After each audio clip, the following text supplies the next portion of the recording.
মাত্র ৪৩ বছর বয়সে পানিতে ডুবে মারা গেছেন অভিনেতা রাহুল।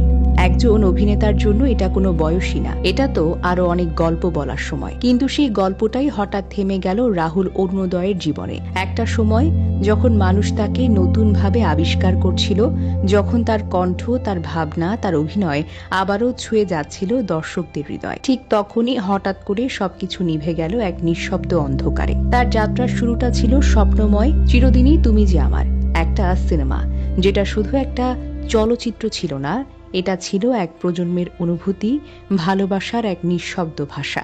এই সিনেমা মুক্তির পর রাহুল যেন এক লাফে পৌঁছে যান মানুষের হৃদয়ের খুব গভীরে। তার চোখের ভাষা, সংলাপ বলার ভঙ্গি আর সেই নিঃশব্দ আবেগ, সব মিলিয়ে চিরদিনই তুমি যে আমার হয়ে ওঠে এক অবিস্মরণীয় নাম। আজও যখন কেউ সেই সিনেমাটা আবার চালায়, মনে হয় এই তো সেদিনের কথা।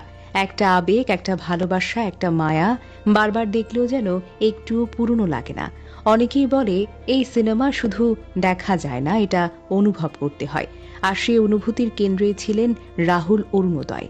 কিন্তু জীবন তো সবসময় সিনেমার মতো হয় না। দীঘার তালসারিতে চলছিল একটি ধারাবাহিক শুটিং, ক্যামেরা, লাইট, অ্যাকশন সবকিছুই ঠিকঠাক। হয়তো